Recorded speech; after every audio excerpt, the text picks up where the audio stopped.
From the combined crew of blindandroidusers.com and accessibleandroid.com, it's time for your favorite Android podcast. Kick back now and enjoy another fine episode from these fanboys and gals as they navigate Android from a blindness perspective. And now, here's your crew.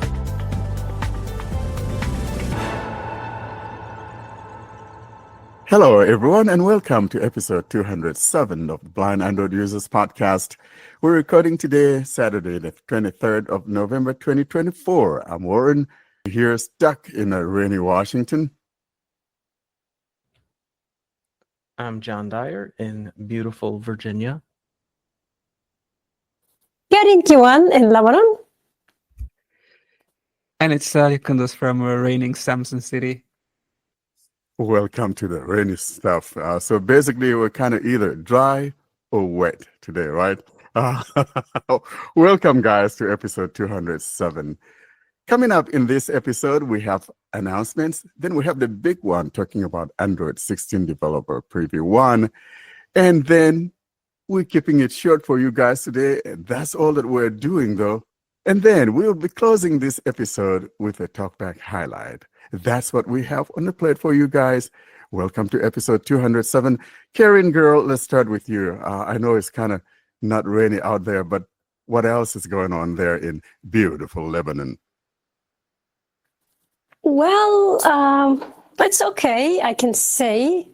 It's not raining. We are having slightly cold weather, but not so much cold. We are expecting some rain tomorrow. It could be heavy, but let's wait and see. And I'm doing well. Actually, I had a slight or small eye infection this week, but it's nothing serious. But yeah, slightly annoying. Are you getting a little better?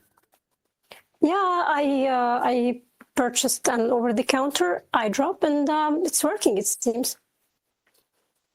Okay, so it's not like pink eye. I think there's something that the kids get sometimes called a pink eye. It's just kind of such an irritant. Pink eye? I haven't heard Yeah. this before, but no. Actually, it's nothing. It's like, do their eyes like become pink or something? It's like a little pink salamander eye. I'm just kidding, but yeah, people get this pink eye now and then. So Look, I don't think I've ever girl had kids will like this. Will like this pink eye name. I'm sure about it. Oh, crazy. Sally, how about you? You having any pink eyes? Well, no, my eyes are black, so I'm all good. You don't want a salamander eye, you know? No. All right, how are you doing, man? I know you say it's kind of rainy out there. Outside of that, anything special? You're still on the hunt for that squeeze, or did we Yeah, stumble upon something there? definitely. Well, just it's getting really close to the Black Friday and the deals are crazy. So yesterday I was out, bought some clothes for myself, and today I went for a haircut. So I'm way better, just for you to see. Yes. Sounds good. You know, new clothing, new haircut, your styling. I know you're gearing up for that squeeze. That's a beautiful start. Yeah. Love it. And how are you? I'm doing good. Last night we went to a movie and I almost was running late to the episode because I slept in. I woke up at 7 o'clock. Then I said, oh, well, I got a little bit of a couple of hours or, an hour and a half. I lay back down and boy, I was gone. And so you guys could see I was running late. I was almost like, I wasn't in here till like about 8 minutes till. So I'm glad to be here. And I went to see a movie called The Bonhoeffer, and it was a good one. So if you're into movies, probably something one could go see, but it was good.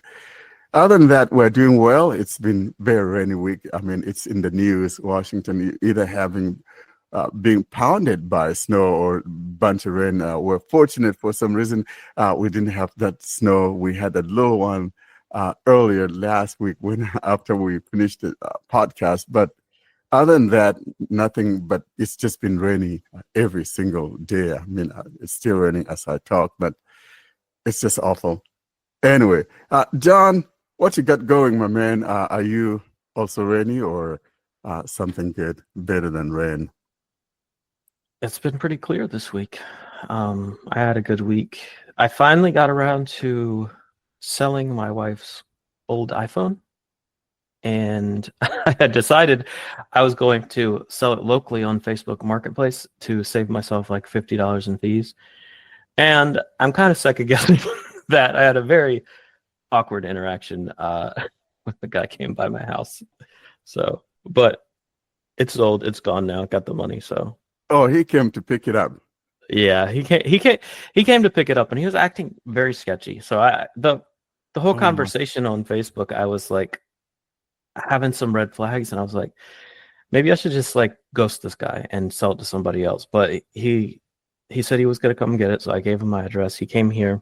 He says I'm here, so I come outside. I don't bring my cane because I'm only going out to the driveway, and he's not there. So I say, I'm outside. He says, I'm at the mailboxes. Come to the mailbox.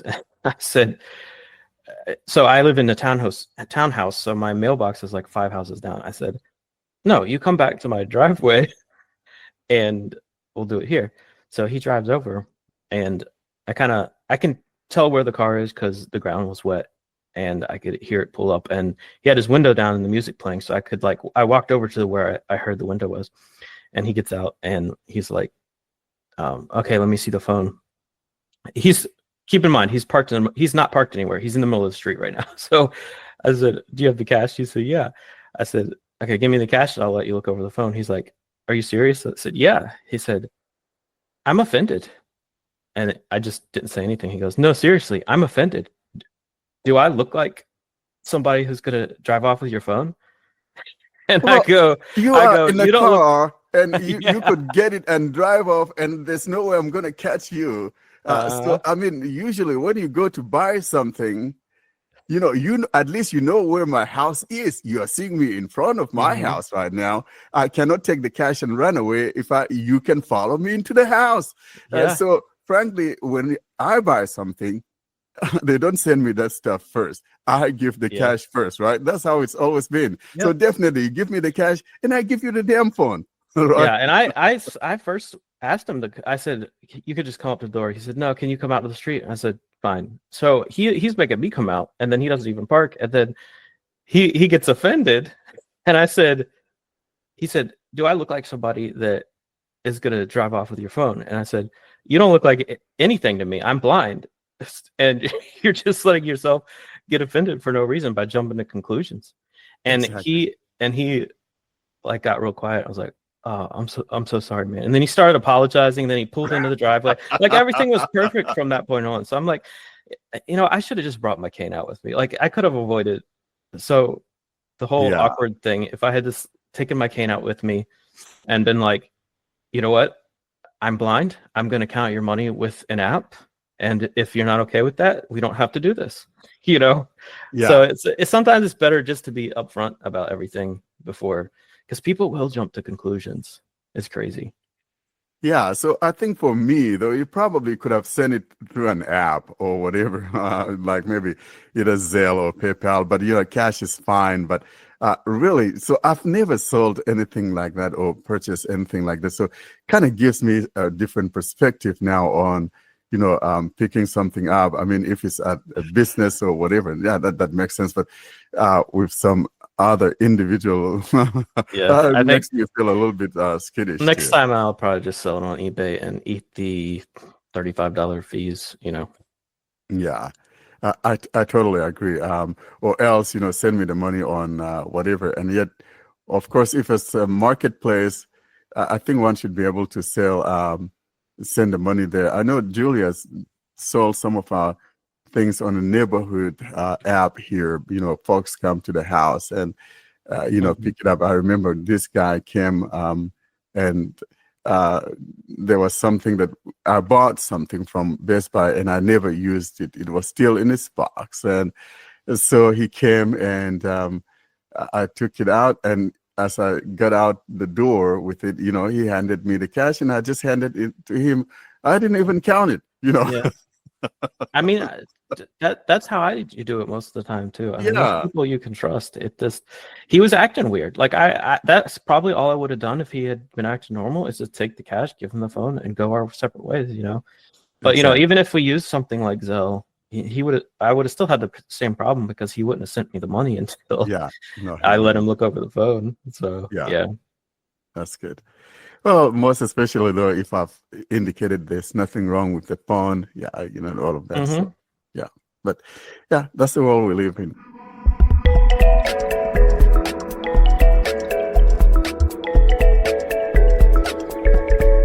And now, the announcement segment.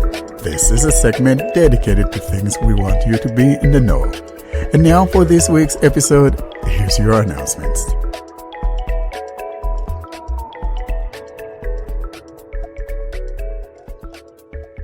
Let's now turn on to the announcement segment. And this week we're about a month away from our 4th anniversary. That's going to be coming up on Saturday, the 21st of December 2024. I'm giving it to you guys in a British format so you don't forget it, right? Sally, you better not forget it. I'm giving it to you in the Yeah, format that makes sense to you. definitely, I'll be there and expecting everyone joining us for this 4th year anniversary, and bring your friends all over the world. Yeah, just wanted to celebrate with you guys. And if you have some squeeze too that you think you could bring along for Definitely, that's Sally, super Sally's accepted. keeping his eyes open for some nice looking thing out there. So, but seriously, guys, December 21 is going to be our 4th anniversary. I'm really looking forward to it because this is going to be a big one. 4 years is not a small amount of time, and so it's been a nice going, rough going, all kinds of stuff mixed together. But Well, nice here's seeing that. still me saying that we should play some bit from the very first episode to let guys know how far we've come. We definitely will have to play that very first episode, some portion of the first episode in there. Yeah, Maybe even if it's just like 5 minutes of that or whatever, but definitely to give you guys a little taste of what it used to be like earlier on when we got started. And of course, our friend, late friend, Austin. So that would be another way to remember Austin as well. So we're looking forward for you guys coming on and joining us during that 4th anniversary celebration. Something we're looking forward to. John, are you bringing anything to the party, or at least for Sally? It's the one. He's the one I'm kind of a little bit most concerned about because it's not good for a man to be alone. You know what I mean? exactly. Yeah. It'll just be me. Not bringing anyone along. Ashley doesn't have some friends you can bring along for Sally. Take a little glimpse of. No. No. All right, Sally, you're on your own, my man. I'm just trying to, I'm batting out there for my boy. Just trying to make sure get something good. And now, the Android Basics segment. This is a segment where we discuss the things that power your device from behind the scenes. And now, here's this week's episode, Android Basics. Let's now turn on to the Android basics. And as indicated earlier, today we're talking about Android 16 Developer Preview 1, something that dropped, I think that was last week. Or was it this week? It was this week, right, guys? That was Wednesday, I believe, or was it Tuesday? Yeah. One of those two. I know that I got it that same day. And basically, this was for Pixel phones, and I'm not sure that there was a GSI version of it as of yet. But anyway, so I got my Pixel 9 XL Pro enrolled, and you know what? It's just working like normal. I can't even tell that I'm running a developer preview except for when it boots up, and of course it shows you that you're running an Android beta and all of that. The one thing that I find that actually is even better than what I had earlier on was that for some reason, ever since I got my Pixel 9 Pro XL, the finger taps, sometimes they are not registering. They were not registering, but for some reason, after updating to the developer preview of Android 16, it's a surefire every single time. I mean, it's just like that. Absolutely beautiful. So I don't know what was going on, and I did a factory reset to be sure, and yep, it still is working beautifully. So that's what I got. John, did you enroll yours? I know you were sometimes a little bit hesitant. You didn't enroll it in the QPR, something I didn't do myself. But I enrolled my 7 and 8 on the QPR, but not the 9. Did you jump onto the developer, or No, you're waiting for the beta? still running boring Android 15 QPR 0. Okay. But so what's really interesting about this, remember guys, we were talking earlier on, and I was saying, if Google is going to be rolling out the stable version sometime in June or June 3rd, like it was speculated to be, that then we would definitely start the developer preview this year. And I was surprised. I was thinking it was going to be coming sometime like in December.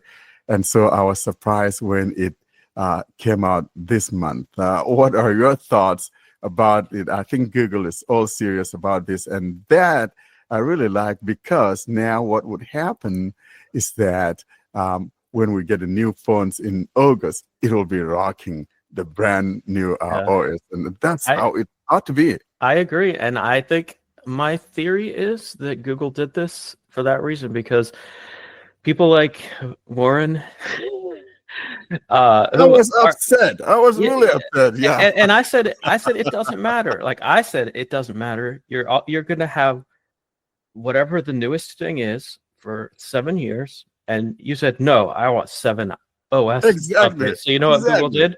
They took QPR 3 and they renamed it Android 16 to make everybody happy.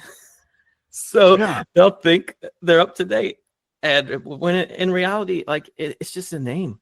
Like they don't rebuild the operating system every year. It's just they add a couple more features. They add them in QPR, so they add them in the next version of Android.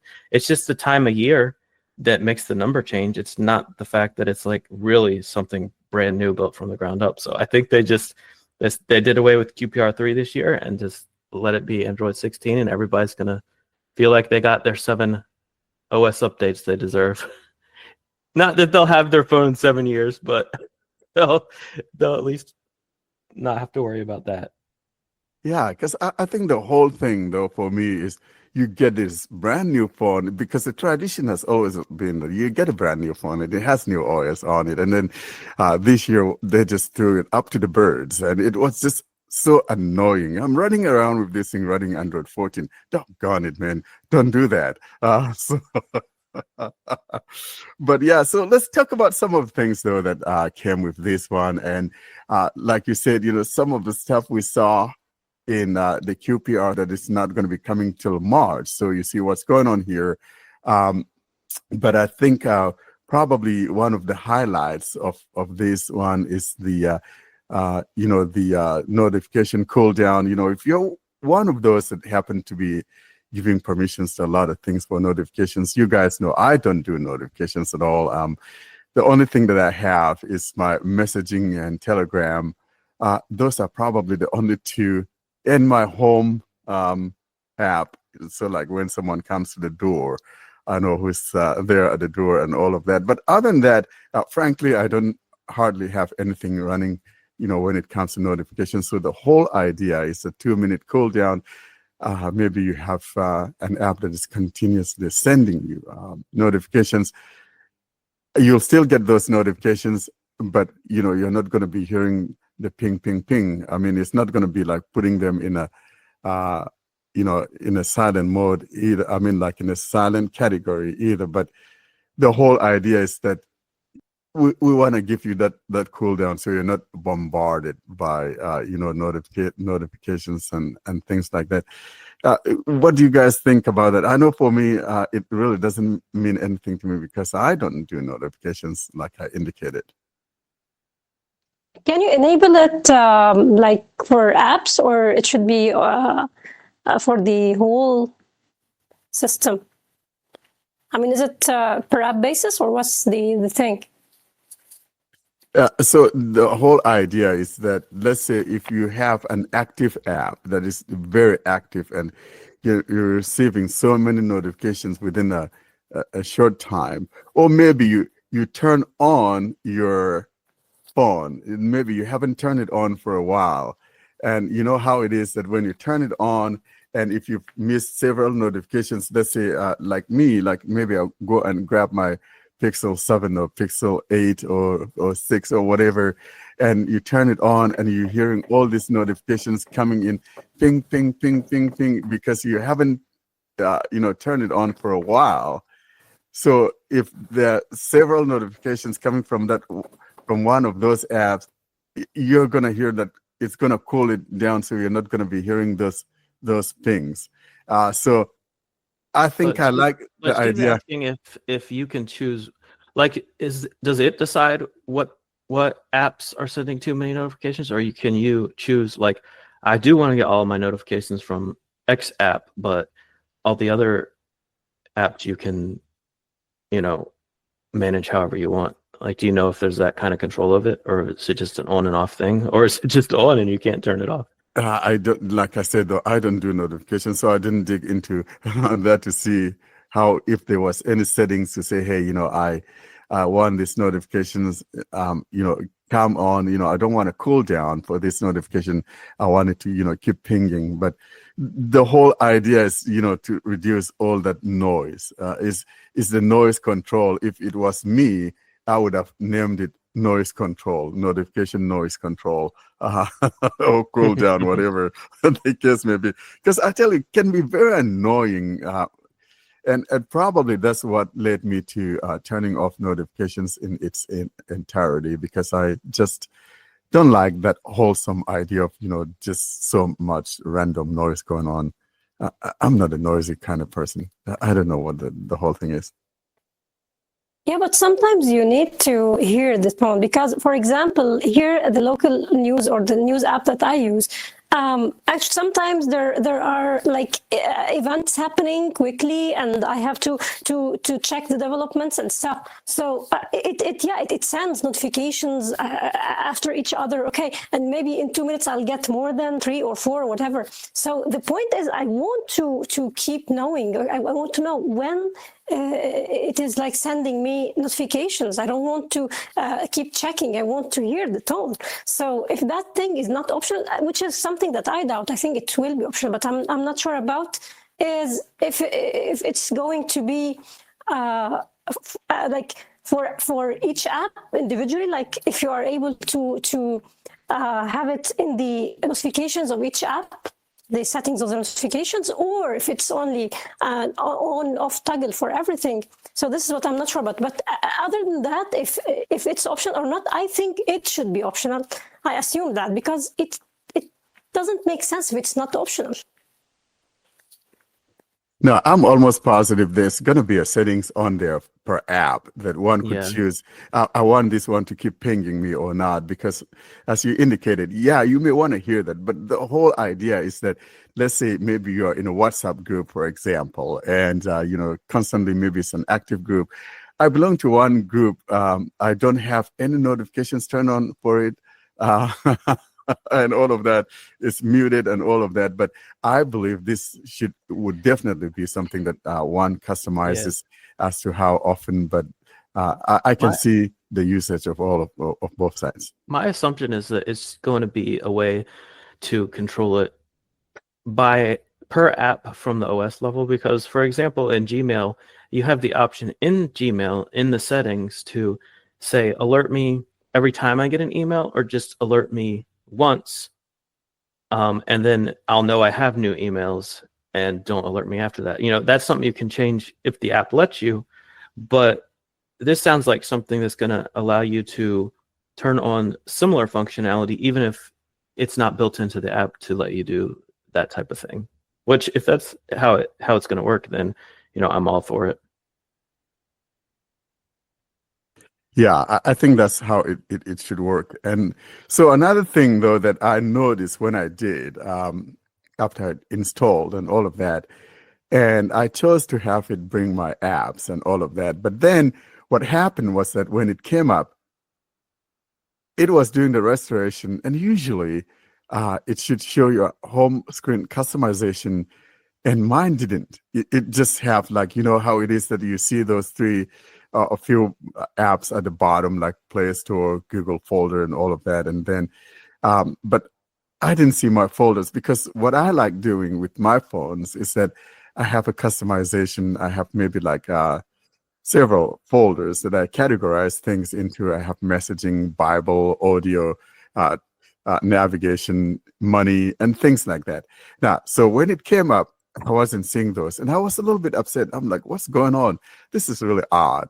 And so what I did was, I'm like, okay, you know, forget that. I'm gonna do a reset. So I did a reset, factory reset, and then started all over again. And sure enough, this time, all of my folders are up there. So if that happens to you, probably you should do that. But if you don't have any customization, and then, you'll be fine. And it could just be a fluke at my end or something to that effect. But that's what happened to me. And it was a big file. I think like maybe 2 something gigs. I don't remember. It was quite a big file. Warren, I have a question for you. Since you do factory resets like 5 times per day, so I want to ask you. How do you restore things on the phone? Do you use the Google restoration? I mean, it's a headache restoring things. Even when I use the smart switch, actually, I hate factory resetting. But when I bought my phone, I use smart switch, which is better than Google restoration. But I was having trouble. So how do you restore things? So on my Pixel phone, what happens is that when I reset it and it comes up and it shows me the restoration points or the restore points, maybe 2 hours ago or 3 days ago, or do you want to restore from a Pixel 4, you want to restore from a Pixel 7, Pixel 6, and things like that. So when I choose one of those restoration points, and then that will restore it, everything that phone or that restore point has. Now, and additionally, if I choose to say, hey, I'm going to restore from my Pixel 8, for example. So what would happen is that I'll choose that, but in addition to that, I plug in the USB also as well. And so it's using both Wi-Fi, something that Google implemented, with Pixel 9. And so it's restoring both via the Wi-Fi as well as restoring from the direct connection. So that takes like 7 minutes and everything is done. So it's really quick.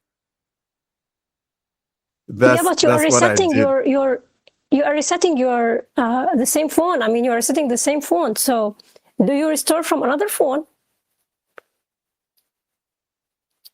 What do you mean? Yeah, I could choose to restore from another phone if I wanted. I mean, what do you do usually? I mean, okay, you have your Pixel 9 and it's 7 o'clock in the morning, and you decide that, okay, this is my time to factory reset my device. So you do this factory reset. Then what do you do? I mean, what do you do? Oh, what do I do? Say I want to use a phone. Is that what you are saying? No, your phone. Actually, you did an update, as you do always, and then you restore you do a factory reset, and you want to restore. Do you restore using Google from the same? I think I'll answer the question. What he does is when you restore from a device that's backed up in the cloud, all that really happens is it downloads the apps from the Play Store for you that you had on that other device and transfers all of your settings and stuff from that other device. It'll transfer your messages and call logs from that other device.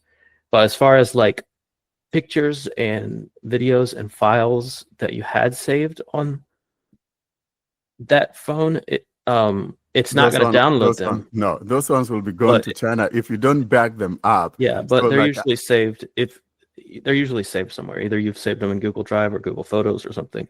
But if you have files that on your other phone that you're not intentionally backing up somewhere in the cloud, you're not going to be able to restore those random files just from a regular cloud backup. Yeah, this is the reason why I'm asking this question to Warren. I mean, because he always do resets. So doing those resets. I mean, and you know, all of the troubles with Google backup and restoration, and you know that anything that is locally saved won't be restored, and also app data as well. So it's rare to have app data restored anyway. So aren't you losing stuff after you reset, or you don't mind this? No, you're not losing stuff. So, like John said, though, if you have files, for example, so we got two methods of restoration. So let's say maybe I want to restore stuff.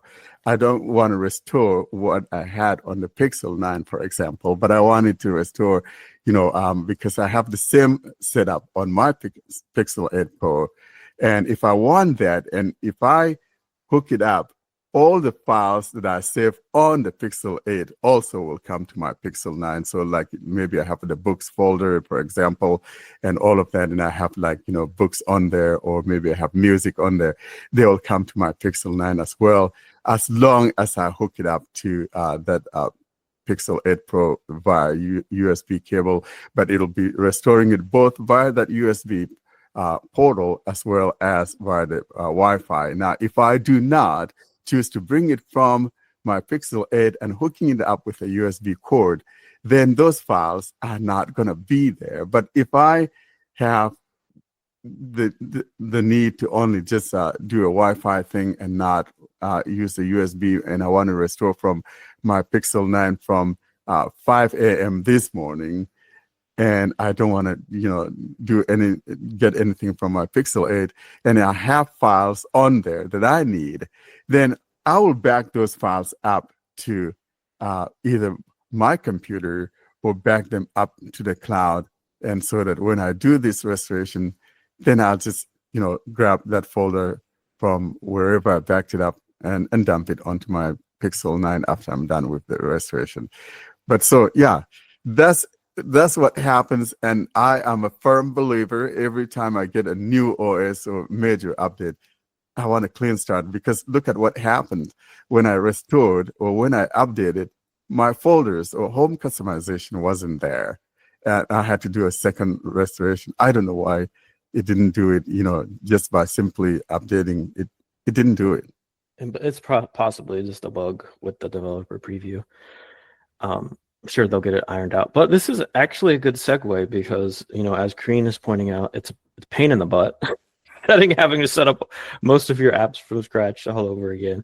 I have seen articles with people picking apart Android 16, saying that it looks like they're trying to implement something similar to what iOS has done for years and years, to where it will save your app data, your credentials, and back them up securely in the cloud, so that when you do restore, it will restore the app data, and it will restore all your settings and stuff for each app. And apparently, and I hope this is true, the developers don't have to do anything to enable this. It all happens using this new method of backing up apps. And however, the developers, from what I read, the developers can implement something that will make it a little more seamless, to the point where you won't even have to open the app. So like the developer can enable something so that even if you restore from the cloud and you haven't even opened that app yet, you'll still be getting notifications and everything from that app and already be signed into it and everything. But if they don't do anything, then the next time you open that app, it will restore everything for you. Yeah. Yeah. So this is long overdue. I was reading the same thing too, John, and it was something that I was excited about, because what has been in the past is that Google only had like a 25 MB, app backup, so you and I know that a lot of apps is like, some of them are like 100 something, some of them are 300 MBs and all of that. And so the limitation that Google had on it, and I think part of the problem is that maybe for some reason they're looking at, you only have like 15 gigs of Gmail or whatever. But I think probably they're going to be opening up something that would make it store our, and in most cases, the app, obviously it depends on the app and whether it's saving files locally or not. But in most cases, the app data for the app is not that big. Like the app itself is the large part, and it'll still get that from the store, but it'll also back up the app data for you, to the cloud securely using, I don't remember what they said exactly, but it'll have your credentials and everything saved too. And another thing to keep in mind though is if this is as good as it sounds like it's going to be a while before we see this, because not only is the device you're restoring from going to have Android 16, but your old device is also going to have Android 16. So it might be a while before you see this, unless of course you're Warren and you're going to be, factory resetting your Android 16 device. Then, once this system is up and running, then it should make your life a little more easier, I would think, Warren. Yeah, well, like I said, this is way overdue. We really needed this like yesterday. You know what I mean? Because it's a pain to you open up an app and you have to log in again. And if you happen to be someone who does not have an autofill service, then you're kind of toast, right? You have to go find where you wrote down that password if you have that piece of paper or you wrote your passwords on, and things like that. So I can see that can be very painful to say and the even least. if you do have all your credentials saved and it logs in, it's not that difficult. You just put your fingerprint there and it signs you in. But a lot of times you have to set all the settings back how you want it to in some apps, and that's that's the pain in the butt. That is the pain in the butt. But so with this implementation, it's just like picking up your old phone, but on a new phone. In other words, you pick up your new phone. It's just like using your old phone. Everything is there, and frankly, I like that implementation. Because, and even small things like having to go through the onboarding again. Like I already know how to use this app. Don't teach me how to use this app. Exactly. Just not having to deal with that is also another plus.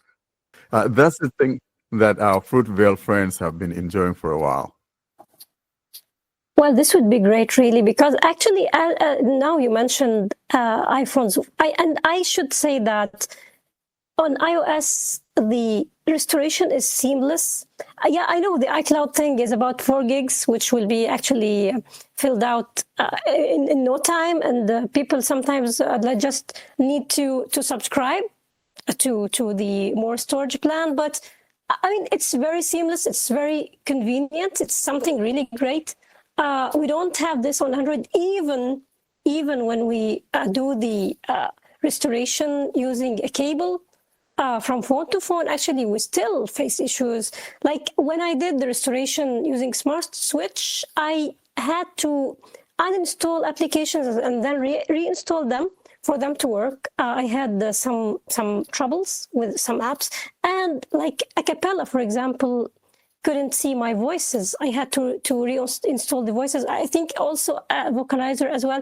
And so those are just examples. And I'm talking about a restoration from phone to phone. Okay, but using the same phone to restore, which means that if I'm using, for example, Google restoration, the troubles that we are having. So having this development will be a real improvement if they do it right, because actually Google backup and restoration should be improved. Of course, it needs this, because it's not, as John said, it's not only logging in, it's all about everything, all about every setting that you spend time making to your liking and doing everything as you want it to be. So all of this takes time. So we should just be able to restore things and have them as we left them before. So yeah, this would be great, I think.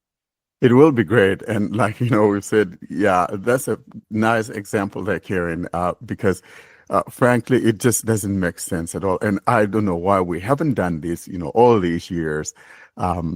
It's just been very painful. And finally, someone is waking up to the reality. I mean, we're not like in 2009. Yeah, Google's been putting too much faith in the developers to implement things, because it is possible some apps do it, but it's rare. It's so rare. Like no developer goes out of their way to make sure that this type of thing works. So I'm glad Google seems to be taking it into their own hands and making it something that does not have to be opted into by the developer.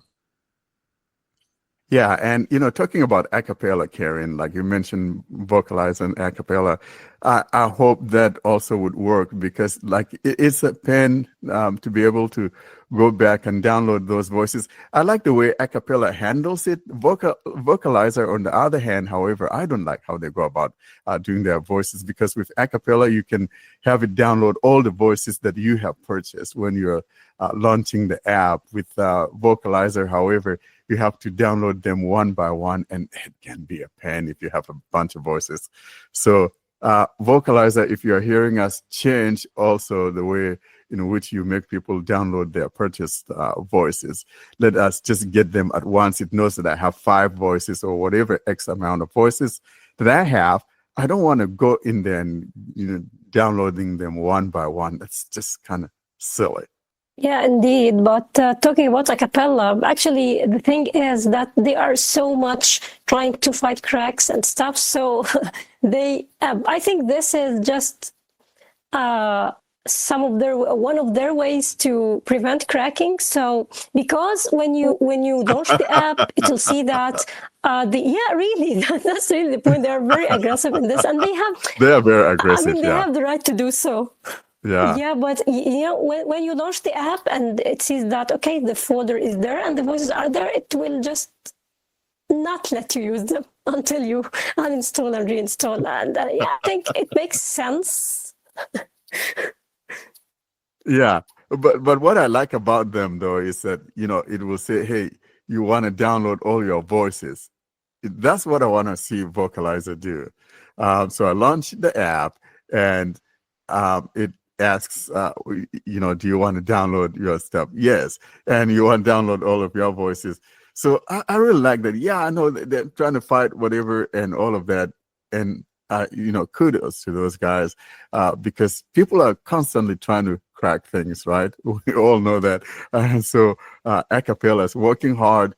And if they work hard to do this, I would like them also to work hard to give us better voices, because to be honest, it used to be that acapella voices were really great voices, even back in the day without AI. I mean, they were great sounding voices, but I don't know, lately, I'm not very, I'm not a great fan of the voices anymore. Karen, I know you like TTS as well. Lots of us like TTS sounds and all of that, but acapella voices, I just use it because I know I've purchased it, and so they are there, but it's not something, I don't even use it as a daily driver. Well, the thing here is related to using the voices for commercial stuff, for companies, for flights, for flight announcements and stuff. So this is the point. They are trying to keep some voices exclusive to those things because, well, to be honest, they will get more profit from those things. So I think this is the problem with acapella. They had some new voices, but in the same time, they are not available for Android, and they are not also available for Windows. So if they will keep this way of thinking, I think we will have less voices with time. So I think this is the point. This is the problem. Other than that, well, I don't know.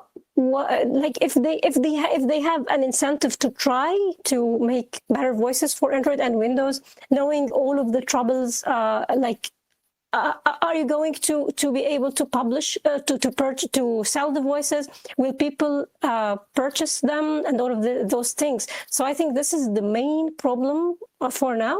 So I don't see things improving unless there's really something that will be a big surprise. But as things are moving right now, I don't think that they are going to change their way, which actually, to be honest or to be fair, they are for profit at the end of the day. So they will search for profitable solutions. So yeah, this is the problem, unfortunately.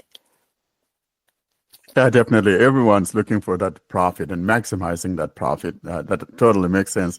And like you said, I think they're more into the commercial thing because you see them flying all over the place doing these summits in Paris or in Brazil and, New York and things like that. But, it makes me hopeful thinking, oh, wow, we're going to get new voices. And then you turn around and look, and no, it's not for us. It's just for, like you said, maybe for trains, for, airports or, whatever, things like that.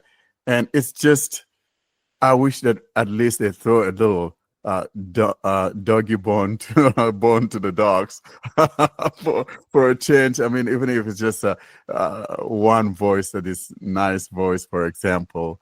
And if you wanted to charge $10 for it, people are going to buy it if it's a nice sounding voice. But that's the one thing with a cappella that I don't like. And I mean, I probably have like 6 or 7, maybe 9 voices from them, but I don't use it because of that. I mean, now and then I go to use that Heather. Heather used to sound very nice. I know if you guys remember back from even like on like Symbian phones, for example, I think, was it Code Factory? One of them had that a cappella voice. It was so nice, and it just was so clear, even back in the early 2000s and all of that. But now it's just, I don't know, it's just so. Even Heather doesn't sound good anymore. Like some, gurgly thing, and I'm not. But they're loud. I give it to them.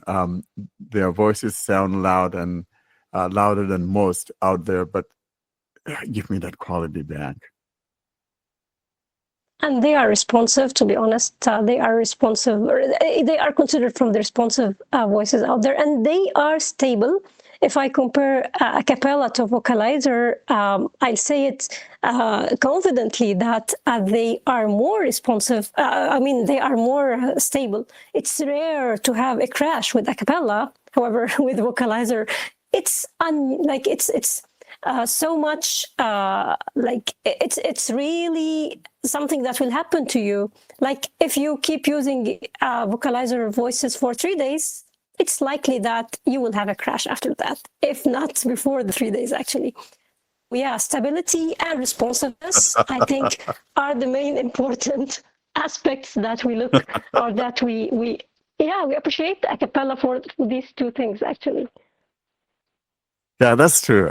When it comes to responsiveness, a cappella is one of those responsive. So if you're someone who's kind of like a fan of the eloquence and you're missing that on your brand new phone, a cappella may be something you want to look into because you have that responsiveness that's coming from that TTS. And so, yeah, it's a plus for them. And I do give them that the voices are responsive. And you have that further customization of the dictionary, and some TTS engines don't have that. Google, I'm looking at you.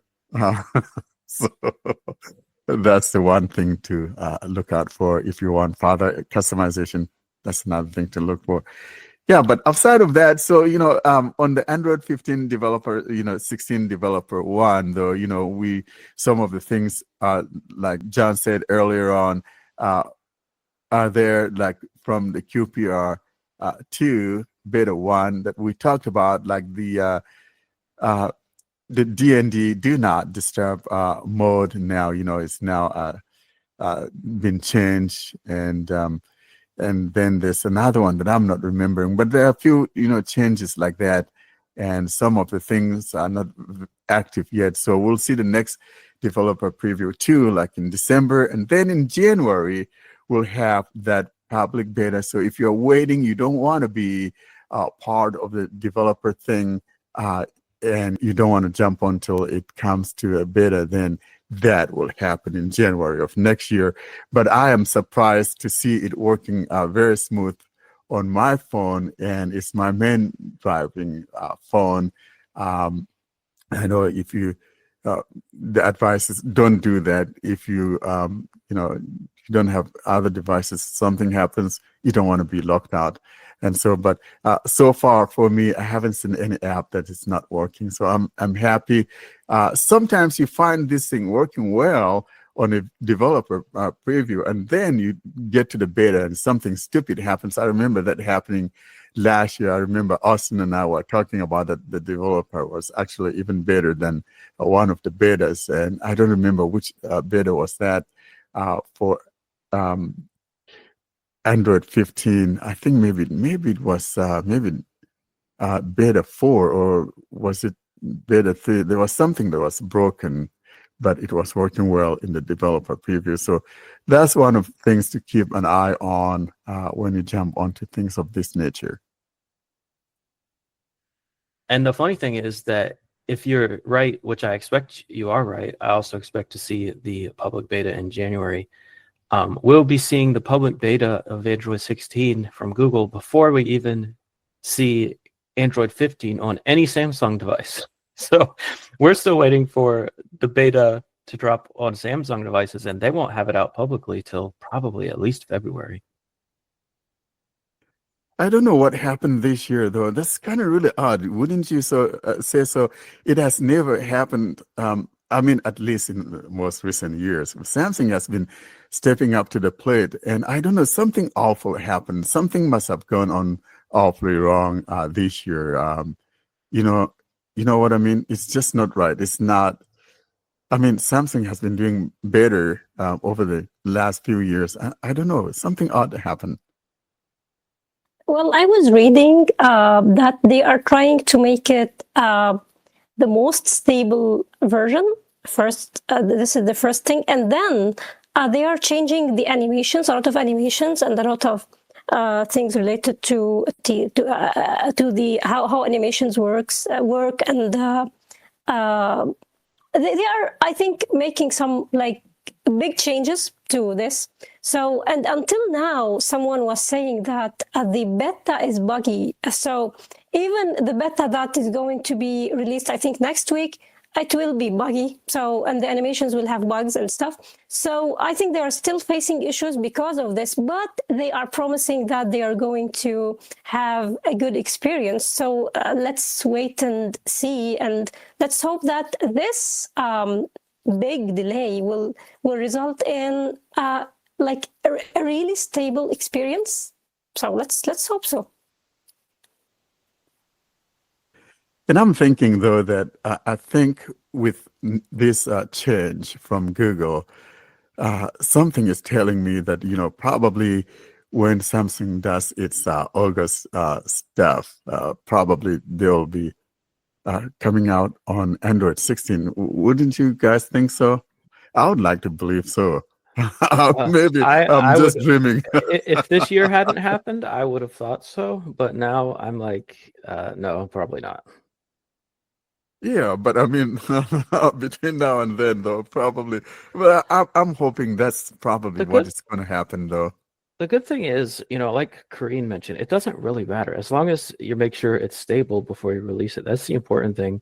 Especially with Samsung having already, like, you don't get that many new things from Google's version of Android. Like, Google's just adding, the modes. Samsung has had their own modes thing for years. So it's not like we're anticipating all these great new features. That being said, I am anticipating the app data backup that we were talking about earlier.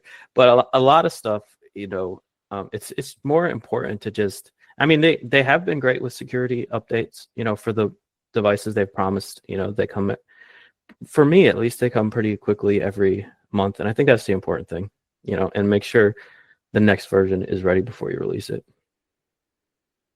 Yeah, I and also want to this is a mention- custom UI, so it's not. Yeah, so it needs work. It needs modifications. It's not just taking stuff from Google and putting like things. Yeah, and I hope they take advantage of this delay. And but if they're going to continue this nonsense with their own version of TalkBack, I hope they base it off of 15.1. Because if they only base it off of 15.0 and this doesn't even hit devices publicly until February, they're going to be more behind than they normally are. And talking about, TalkBack 15, so my developer, though, came out with TalkBack 15. There was TalkBack 15.1 waiting to be updated, but it didn't ship with TalkBack 15.1. In other words, the developer 16.1. developer preview 1 for Android 16 doesn't come with TalkBack 15.1. Rather, it came with TalkBack 15. Yeah, but with Google's version, it's coming from the Play Store, so this is not a big deal. However, with Samsung's version, as we all know right now, it's baked into the system itself. So having Galaxy Store updates, like they are not giving you the updates through Galaxy Store, even if it's still in the Galaxy Store as an app. So this is the main problem. And I'm really not optimistic. I'm just starting to think that Samsung is going to give us whatever version they want to call it, but it might be without even image descriptions. So until now, they haven't included any image description. So I don't know if they're going to do the same. No, she's right. I'm worried about that too, because they never even implemented the what I call the stupid the stupid image descriptions that were useless. Like they never even implemented that in their version. They stripped it out, just like they stripped out the proximity sensor setting. They just completely removed it and pretended it didn't exist. Yeah, but regarding the proximity sensor, it makes sense because it doesn't work on Samsung phones because of the virtual proximity sensor. They don't use hardware. I don't think that they have any device, or maybe just a few devices that have the hardware proximity sensor. So they did that just for people not to say, "Hey, this is not working for me." So yeah, no, I agree with that decision. I'm just saying, in the same way that they remove features for good reasons, they remove features for reasons I don't understand. Maybe they just thought it wasn't up to par. If that's the case, then kudos to them, because I definitely didn't think it was up to par. But yeah, I'm still nervous. I'll believe it when I see it. When we get the next version, what features they're going to include or not include. I'm still naively hoping that they don't include any version and just let you get it from the Play Store. But I've been hoping for this for years. I think, though, that given the fact that they're into the AI thing, I would like to believe, though, that when they bring up their TalkBack, which is going to be TalkBack 15, I believe it's not going to be 14.x. It's going to be TalkBack 15 at the least. And I'm sure we'll have that Gemini description in there, the full one that we have on Google. I don't know.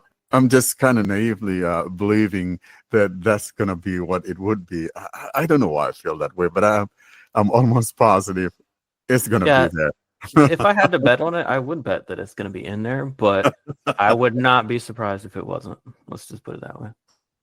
Yeah, it'll be disappointing, though, but I don't know. I don't see any reason why they're not going to bring it in there, since they want to keep things nice, since they are into the AI thing as well. I think that they're not just going to simply discard us, the blind out there, and not implement what is already part of TalkBack from Google. So I agree. I'm not afraid. I think they're going to do it right. Karen, you think my optimism is good? I prefer to wait. I prefer, because with Samsung you never know, so I prefer to wait. Yeah, well, I'm almost positive, confident it's going to be there. So if it doesn't, then you guys can pound me on the head. I'll take it. But it will. I'll tell you about this, of course. And we will have we should dedicate time to say, what did Samsung do? That's crazy.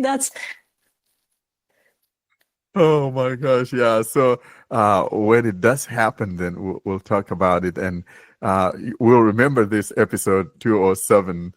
How confident I felt that it's going to be there with One UI 7, and if it's not there, I'll take it to the foot of the cross.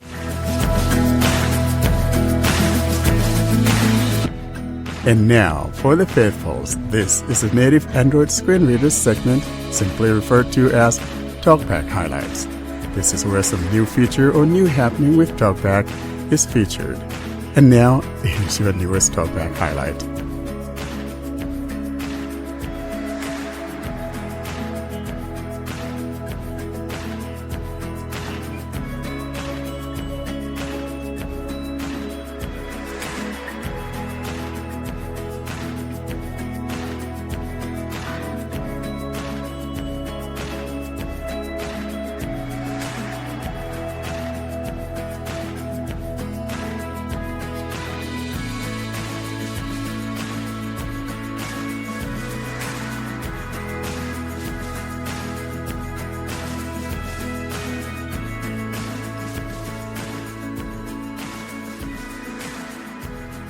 Well, now let's turn on to our last item of the day, and that's the TalkBack highlight. And John brings us another entry from the TalkBack highlights. Here's John to talk about the TalkBack highlights. Welcome back to TalkBack Highlights. Today I'm going to be showing you the new web reading controls in TalkBack 15.1. These are new reading controls that will show up when you are on web pages as long as you have enabled them from within settings. And I will show you how to do that. First, you're going to bring up the TalkBack menu. TalkBack menu. Spell last spoken phrase. Go to TalkBack settings. TalkBack settings. TalkBack settings. Navigate up. Button. Headings. I'm navigating by headings. Audio. Heading. Controls. Heading. Under controls. Customize focus. Customize gestures. Customize menus. You're going to go to customize menus. Customize menus. Customize TalkBack menu. To use the TalkBack menu, tap the screen with 3 fingers. You can also swipe up then right or swipe down then right. TalkBack menu is not what we're looking for. We are looking for reading controls. Customize reading controls. To use the reading controls, swipe left or right with 3 fingers. You can also swipe up or down with 3 fingers. Going in here. Customize reading controls. Reading. Heading. I'm now going to continue navigating by heading. No next heading. Web navigation. Heading. And we've gotten to web navigation. Now we did have web navigation before, but there were only 4 things to use: links, headings, controls, and landmarks. So we still have all that, but I'm going to show you what else we have. Landmarks. Jump between landmarks on web pages like main or navigation not checked. Checkbox. So this, as I mentioned, we have already had, but the new stuff is below this. Buttons. Jump between buttons on web pages not checked. Checkbox. Gonna turn this on. Checked. And you can go through all of these and turn on which ones you want to appear when you're on a web page. Checkboxes. Jump between checkboxes on web pages not checked. Checkbox. I'm gonna leave that off. Edit fields. Jump between edit fields on web pages not checked. Checkbox. This is helpful. Checked. Focusable items. Jump between focusable items on web pages not checked. Checkbox. I'm assuming this would be similar to tabbing through a website if you had a keyboard. Checked. Heading 1. Jump between heading 1 on web pages not checked. Checkbox. And then you can do heading sizes. So I'm going to just do a few of these. Checked. Heading 2. Jump. Checked.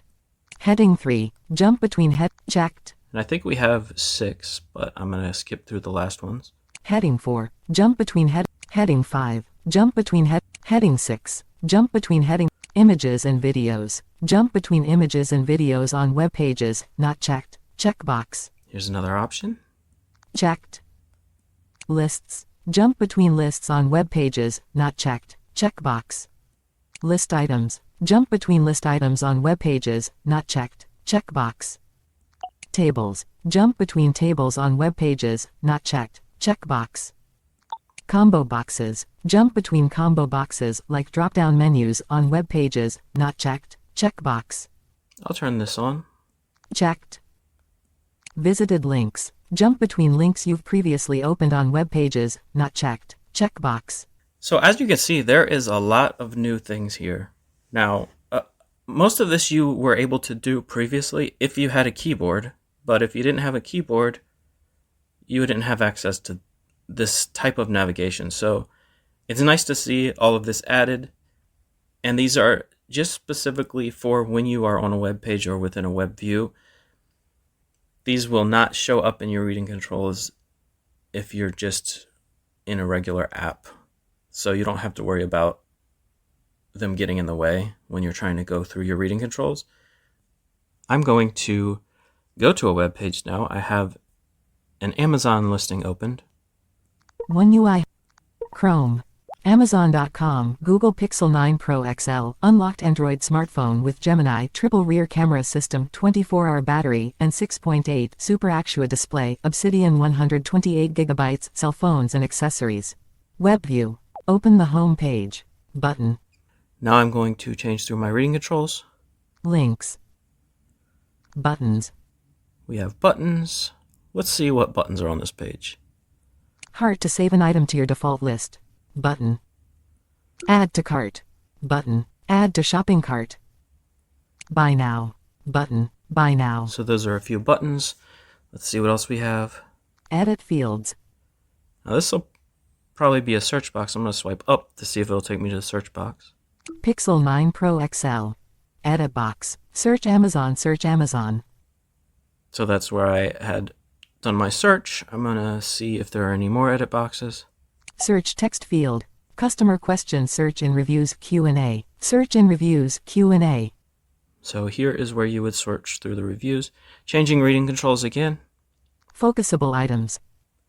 Again, I think this is like tapping through on your keyboard. I'm just going to try it. Add to cart. Button. 4.3 out of 5 stars 68. Link. 4.3 out of Google Pixel 9 Pro XL, unlocked Android. Google Pixel 9 Pro XL, unlocked Androids. Add to cart. Button. 4.3 Google Pixel 8 Pro, unlocked Android smartphone. So that's going through different items, probably recommended on the page. I'm going to try some other reading controls. Heading 1. Now, let's see what heading 2 will do. Heading 2. See what's on this page. Customers who bought this item also bought. Heading 2. Explore more from Google. Heading 2. You might also like. Heading 2. 4 stars and above. Heading 2. So I actually really do like that you can choose the heading size, because that makes it much quicker to get to what you specifically want. Heading 3. Images and videos. Let's try this. Amazon Prime. Graphic. Now, it's not going to be labeled or anything, but just wanted to make sure it worked. Combo boxes. Are there combo boxes on here? No next combo box. Collapsed. Drop down. Menu pop-up button. So there's a drop-down menu for something. Find the perfect pixel for you. Heading 1. Collapsed. Drop down. Menu pop-up button. So it's not labeled, but it's there, and it took me to it, so it did work. And that is just a demonstration of a couple of these new reading controls, which can be very helpful if you want to use them. If you don't want to use them and you just want to keep using the ones before, you can do that. So, for example, if you just want to go by any heading, headings is still there if you don't want to do a specific heading. If you want to navigate by any control, controls are still there, so you can still set your reading control to controls, and it'll go through all the controls rather than specific types of controls. The point being, you have a much finer control over navigating through web pages. And I hope this demonstration has been helpful. Thank you for listening. Thank you so much for that, John.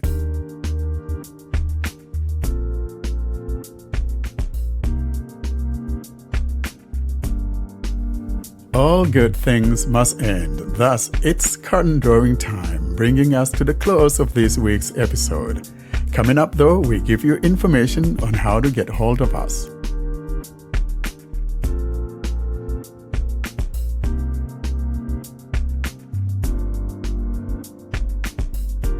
And with that, we come to the end of this episode. John, however, though, standing by to give you information on how to get hold of us. And here's that information. To contact us, simply send an email to contactus@blindandroidusers.com. If you'd prefer, you can leave a voicemail by calling +1 307 202 9797. You can join our mailing list by sending a blank email to blindandroidusers+subscribe@groups.io. You can join our Facebook and Telegram groups or subscribe to our YouTube channel using the links in the podcast show notes or YouTube video description. And you can find all of this information and more at our website, blindandroidusers.com. Thanks again, John, for that contact information.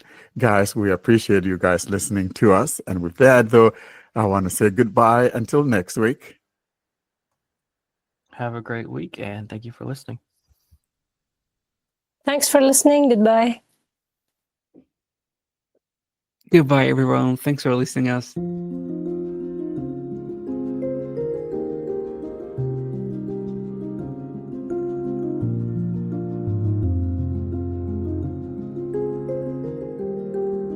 Thanks for listening to another episode of the Blind Android Users Podcast. Until we see you next week, don't forget to leave us your comments and suggestions via our email contact or using any of our social media sites. Have a great week.